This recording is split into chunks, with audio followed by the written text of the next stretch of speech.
નમસ્તે વિદ્યાર્થી મિત્રો, આપણે સામાજિક વિજ્ઞાન પાઠ 2ની ચર્ચા આપણે કરી રહ્યા છીએ. તો પાઠના શીર્ષક મુજબ જ કે આપણે વિશ્વયુદ્ધ ક્યારે થયું, એના પરિબળો શું હતા અને રશિયન ક્રાંતિ વિશેની માહિતી આપણે પાઠમાં મેળવવાની છે. તો અગાઉના વિડીયોમાં આપણે પાઠને જોઈ ગયા છીએ કે પશ્ચિમ યુરોપના રાષ્ટ્રોએ એશિયામાં અને આફ્રિકામાં સંસ્થાનવાદો સ્થાપ્યા હતા સામ્રાજ્યવાદની લાલસાના કારણે, અને એ જ કારણ હતું પ્રથમ વિશ્વયુદ્ધના પરિબળો એનાથી ઊભા થયા હતા. અને છેલ્લે આપણે જોયું કે ઓસ્ટ્રિયાના રાજકુમારની સર્બિયાએ હત્યા કરી છે એ આરોપસર ઓસ્ટ્રિયાએ કોઈપણ સબૂતો વગર જ એની ઉપર યુદ્ધ જાહેર કરી દીધું અને ત્યાંથી જ વિશ્વયુદ્ધનો પ્રારંભ થયો હતો. તો હવે આપણે પાઠ આગળ વધારીએ કે પ્રથમ વિશ્વયુદ્ધની ઘટના. તો પ્રથમ વિશ્વ દરમિયાન મિત્ર રાષ્ટ્રોને પક્ષે 24 અને ધરી રાષ્ટ્રોને પક્ષે 4 રાષ્ટ્રો. હવે આપણે એ સમજી લેવું જોઈએ કે મિત્ર રાષ્ટ્રો શું છે અને ધરી રાષ્ટ્રો શું છે. તો મિત્ર રાષ્ટ્રો એ કે એકબીજાના સહયોગથી એકબીજાને મદદ કરીને, એકબીજાને લશ્કર, સંરક્ષણ, દરેક વસ્તુ પૂરી પાડીને કહેવાય ને કે મદદરૂપ થઈને લડાઈ કરતા. અને બીજી બાજુ એ છે કે જે સામે યુદ્ધ કરવા માટે તૈયાર હોય. તો એવા મિત્ર રાષ્ટ્રો કેટલા હતા? 24. અને ધરી રાષ્ટ્ર 4 હતા. એ લોકો યુદ્ધમાં ભાગ લીધો. અને જર્મનીએ શરૂઆતમાં યુરોપમાં નોંધપાત્ર વિજય મેળવ્યો. ફ્રાન્સની સેનાને તેણે નષ્ટ કરી નાખી અને ભયાનક સબમરીન યુદ્ધ કરીને મિત્ર રાષ્ટ્રોના અનેક જહાજો ડૂબાડી દીધા. કોણે? તો જર્મનીએ. ટેન્કો, ઝેરી ગેસ વગેરે દ્વારા લાખો સૈનિકો અને નાગરિકોને જાનહાનિ થઈ. જર્મનીએ જે યુદ્ધ જાહેર કર્યું એમાં અને રશિયામાં ક્રાંતિ થઈ 1917માં. એથી રશિયા યુદ્ધમાંથી ખસી ગયું હતું અને જર્મની આ સમયે બહુ શક્તિશાળી હતી. ત્યારે એણે અમેરિકન સ્ટીમર લ્યુસાટિનિયાએ ડૂબાડી દીધી અને તેમાં 147 અમેરિકન સૈનિકો ભોગ બન્યા.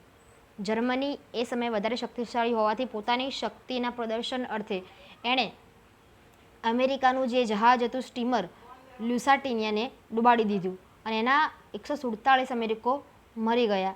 અને એના કારણે અમેરિકા મિત્ર રાષ્ટ્રના પક્ષે યુદ્ધમાં જોડાયું 1917ની એપ્રિલમાં.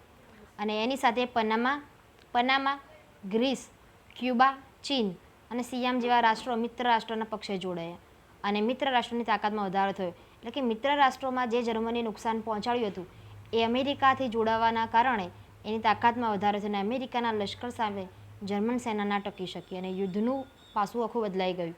અને બલ્ગેરિયા 1918ની સપ્ટેમ્બરમાં, તુર્કી તથા ઓસ્ટ્રિયા મિત્ર રાષ્ટ્રોના શરણે આવ્યા ઓક્ટોબર 1918માં. અને જર્મન સમ્રાટ કૈસર એ રાજસત્તા છોડી ભાગી ગયો અને જર્મન પ્રજાસત્તાકે 11 નવેમ્બર 1918ના રોજ મિત્ર રાષ્ટ્રોની શરણાગતિ સ્વીકારી અને યુદ્ધ વિરામ ઉપર હસ્તાક્ષર કરીને વિશ્વયુદ્ધનો અંત આવ્યો. એટલે કે સૌથી વધારે ભાગીદારી જર્મનીએ આપણે અગાઉ પણ જોઈ ગયા છે કે ફ્રાન્સને હરાવીને એના બે જે કહેવાય ને કે ખનિજ ઉત્પાદન કે આવક ધરાવતા જે બે પ્રદેશો હતા આલ્સેસ અને લોરેન્સ પણ એ લઈ લીધા હતા. ફ્રાન્સને ઘણું બધું નુકસાન થયું હતું. તો વિશ્વયુદ્ધના પરિબળોમાં એવી ઘણી બધી બાબતો હતી કે જેના કારણે આ વિશ્વયુદ્ધની ઘટના બની હતી ને જેમાં સૌથી વધારે જવાબદાર કોઈને ગણાવી શકીએ તો એ જર્મની હતું. તો વિશ્વયુદ્ધનો અંત આવે છે આ રીતે. અને એના પરિણામો કયા પ્રાપ્ત થયા? કોઈ પણ વસ્તુ હોય તો એના પરિણામો ભોગવ્યા વિના છૂટકો નથી. તો એ જ રીતે વિશ્વયુદ્ધના કયા પરિણામો અને તાત્કાલિક કઈ એની અસરો થઈ હતી એની હવે આપણે ચર્ચા કરીએ. તો જાનમાલની હાનિ. આપણે સૌ કોઈ જાણીએ છીએ કે કોઈ પણ યુદ્ધ હોય તો એમાં લોકોને, નાગરિકોને નુકસાન તો થવાનું જ. તો જાનમાલ એટલે કે લોકોને જીવનું જોખમ કેટલું થયું હતું? તો એ સમયે 6.5 કરોડ લોકોએ એ યુદ્ધમાં ભાગ લીધો હતો અને 1 કરોડ લોકો મૃત્યુ પામ્યા હતા અને 2 કરોડ ઘવાયા અને 70 લાખ લોકો કાયમ માટે અપંગ બન્યા હતા. તમે એની વિનાશકતા જુઓ કે એક યુદ્ધની ભયાનકતા કેટલા હદે હોઈ શકે કે 70 લાખ લોકો એમાં અપંગ બની ચૂક્યા હતા, 2 કરોડ ઘવાઈ ચૂક્યા હતા અને અંદાજે 1 કરોડથી પણ વધારે લોકો મૃત્યુ પામ્યા હતા. તો આ હતી પ્રથમ વિશ્વયુદ્ધની ઘટનામાં જે લોકોને નુકસાન થયું હતું, જીવનું જોખમ થયું હતું તે. અને યુદ્ધ પછી રોગચાળો, ભૂખમરો, હત્યાકાંડ એના લીધે મરનારની સંખ્યા પણ વધારે હતી. આમ યુદ્ધમાં કુલ ખર્ચનો આંકડો તો બહુ જ વધારે હતો કે કેટલા લોકો મરી ગયા છે એ આંકડો તો બહુ જ વધારે પ્રમાણમાં હતો. તો પહેલું હતું જાનમાલની હાનિ, એ બહુ એની તાત્કાલિક અસર હતી. બીજું જોઈએ સામાજિક પરિવર્તન. હવે યુદ્ધ થાય છે તો બની શકે કે ઘણી બધી વસ્તુ એવી હોય કે જીવનમાં, રહેણીકરણીમાં, આર્થિક ક્ષેત્રે, રાજકીય દરેક ક્ષેત્રે પરિવર્તન આવે. તો સમાજમાં શું પરિવર્તન આવ્યું તો વિશ્વયુદ્ધ ત્યારે? તો વિશ્વના દરેક રાષ્ટ્રોમાં યુદ્ધ દરમિયાન પુરુષો જ હોય મોટા ભાગે. એટલે કૌટુંબિક અને વ્યાવસાયિક જવાબદારી સ્ત્રીઓ માથે આવી. એ કોઈ ઘરમાં એક પુરુષ હોય, એ સેનામાં જોડાયેલો હોય, એ યુદ્ધમાં એ મૃત્યુ પામે તો એના ઘરમાં તો પુરુષ રહે નહીં, તો એની દરેક ઘરની સઘળી જવાબદારી સ્ત્રીના ભાગે આવે છે. તો ઘરની 4 દિવાલમાંથી સ્ત્રીઓ બહાર આવી અને વ્યવસાયિક ક્ષેત્રે સફળતાપૂર્વક જવાબદારી સંભાળી, અને એનાથી પુરુષ સમોવડી એટલે પુરુષના સમાન હોવાના આત્મવિશ્વાસમાં વધારો થયો, અને એનામાં સમાનતાની લાગણી જન્મી સ્ત્રીમાં, અને સ્ત્રી મતાધિકારની માંગ ઉઠી. આમ યુદ્ધ દરમિયાન જીવન જરૂરિયાતની ચીજવસ્તુનું ઉત્પાદન ઘટ્યું. તેથી અછત, બેકારી, ભૂખમરો, હડતાલો, તાળાબંધી વગેરે જેવી સમસ્યાઓ થઈ, અને લોકો અપાર મુશ્કેલીમાં મુકાયા, અને બાળકોની સ્થિતિ વધારે દયનીય બની. યુદ્ધનું એક પરિબળ અહીંયા સારું થયું કે સામાજિક પરિવર્તનમાં સ્ત્રીની ભૂમિકા બેવડી થઈ, એટલે કે સ્ત્રીનો ઉત્કર્ષ થયો, ઘરની 4 દિવાલમાંથી મુક્ત થઈ. પણ એ સિવાય પણ બેકારી છે, ભૂખમરો છે કે હડતાલો છે, ઘણી બધું આર્થિક ક્ષેત્રે પણ નુકસાન થતું હતું.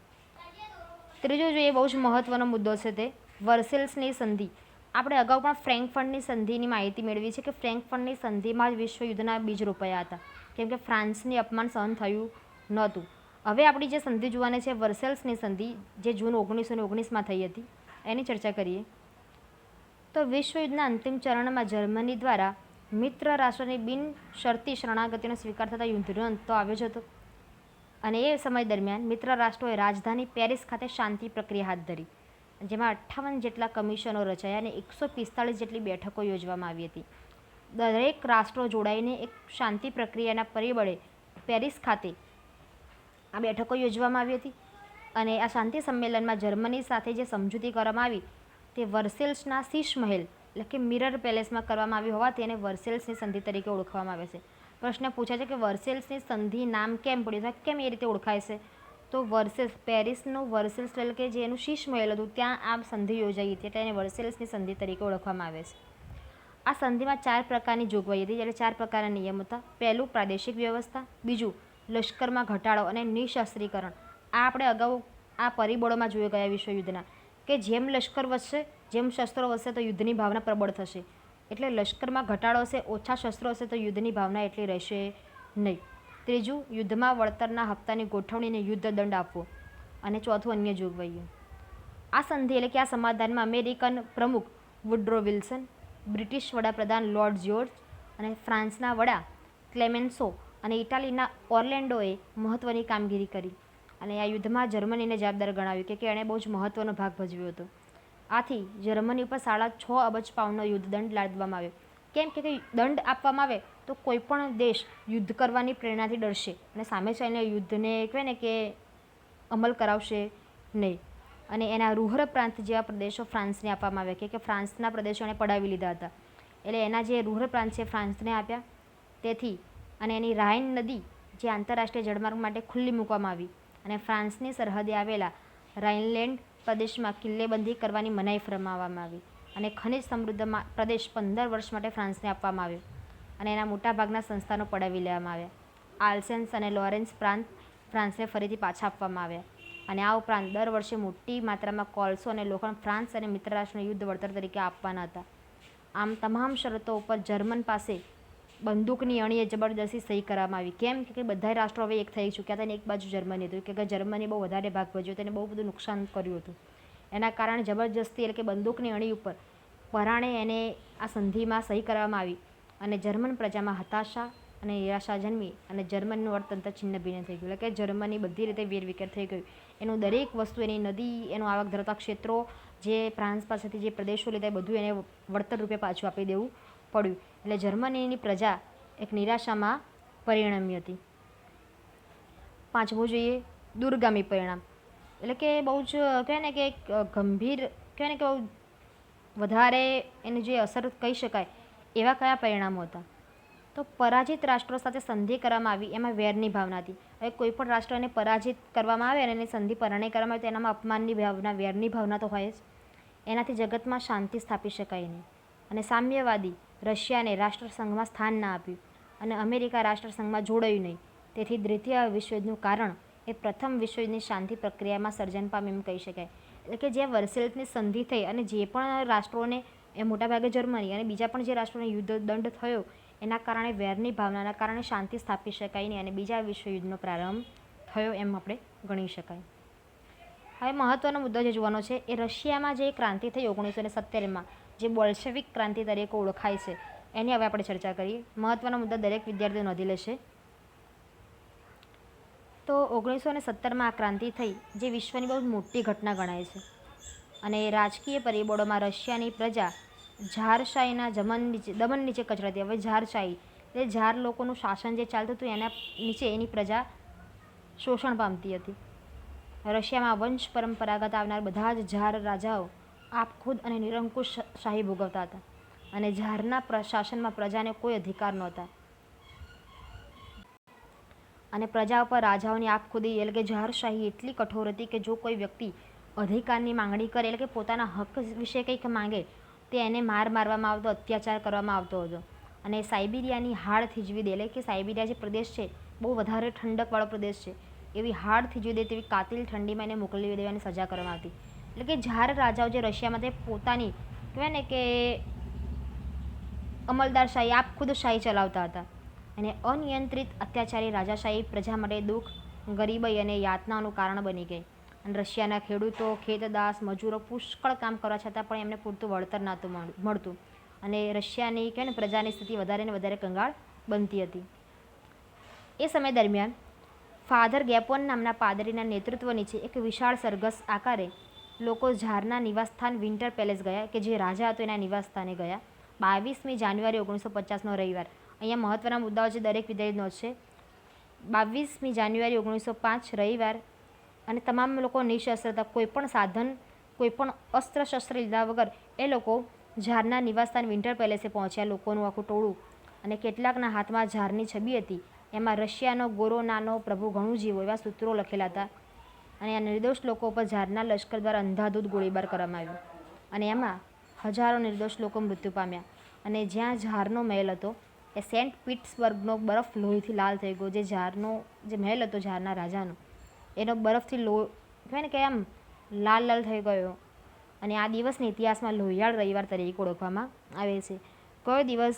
તો 22મી જાન્યુઆરી 1905ના દિવસને લોહિયાળ રવિવાર તરીકે ઓળખવામાં આવે છે. પ્રશ્ન પૂછાય કે લોહિયાળ રવિવાર ક્યારે ઓળખવામાં આવે છે? તો 22મી જાન્યુઆરી 1905ના રોજ. અને એ સમયે રશિયા જાપાન યુદ્ધ 1904 અને 5માં નાનકડા રાષ્ટ્ર જાપાને વિશાળકાય યુરોપિયન રાષ્ટ્ર રશિયાને આપેલી હારથી ઝારશાહીની નબળાઈનો છતી થતાં રશિયાની મોટી ભાગની પ્રજા ઉશ્કેરાઈ. તેથી રશિયન પ્રજાનો રોષ પારખી અને શાંત કરવા જ્યારે વર્ષોથી નહીં બોલાવેલી ડુમા એક ધારાસભા છે એને જાહેરાત કરી બોલાવવાની. અને સમયાંતરે 4 ડુમા બોલાવવામાં આવી.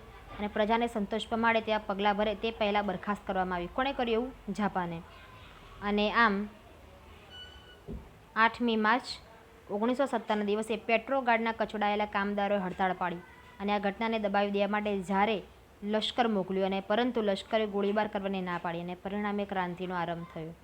લોકોની માનવતા, સૈનિકોની માનવતા અહીંયા જાગે છે, અને પરિણામે ક્રાંતિનો આરંભ થયો. અને ઝારશાહીના પતન બાદ કેરેન્સ્કીના નેતૃત્વવાળી મેન્સેવિક પક્ષ એટલે કે લઘુમતીના હાથમાં સત્તા આવી. પહેલાં કયું હતું? બોલ્શેવિક. અને ઝારશાહીનું પતન થતાં એક માત્ર લેનિન સિવાય રશિયાના તમામ લોકો ખુશ હતા. પરંતુ લેનિન કાર્લ માર્ક્સની વિચારસરણી પ્રમાણે શ્રમજીવીઓના વર્ચસ્વમાં માનતો હતો. અને જ્યારે મેન્શેવિક પક્ષમાં મધ્યવર્ગના લોકો વર્ચસ્વ ધરાવતા. અને પરિણામે મોન્શેવિકોની વિરુદ્ધ ઉશ્કેરી નવેમ્બર 1970માં આખરી ક્રાંતિ કરી સત્તા હસ્તગત કરી. તે સમાજવાદી બોલ્શેવિક ક્રાંતિ તરીકે ઓળખાઈને. આમ ઝારશાહીનો 300 વર્ષ જૂનો તખતો હવે ઉખડી ગયો. અને 300 વર્ષના ઇતિહાસમાં રશિયા પ્રથમ વખત ઝાર વિનાનું બન્યું. એટલે કે અત્યાચારી દમની રાજાની કહેવાય ને કે શોષણમાંથી પ્રજા આઝાદ બને છે, અને ઝારશાહી પતે છે, અને બોલ્શેવિક ક્રાંતિનો ઉદ્ભવ રશિયામાં થાય છે. હવે જોઈએ આપણે વિશ્વ શાંતિ માટેના પ્રયાસો. જે વિશ્વયુદ્ધની ઘટના થાય છે, રશિયાની ક્રાંતિની ઘટના થાય છે, એટલે વિશ્વમાં શાંતિ પ્રેરે એવા પ્રયાસો શરૂ કરવામાં આવ્યા. એટલે કે રાષ્ટ્રસંઘની સ્થાપના થઈ.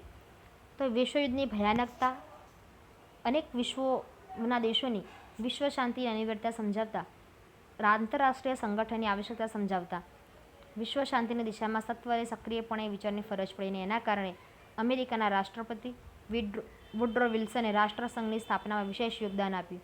અને વુડ્રો વિલ્સનના અહીંયા ખાસ નોંધજો 14 મુદ્દાઓને આગળ ધરીને પેરિસ શાંતિ પ્રક્રિયામાં 10 જાન્યુઆરી 1920ના રોજ દિવસે રાષ્ટ્રસંઘની રચના કરવામાં આવી, ધ લીગ ઓફ નેશન્સ.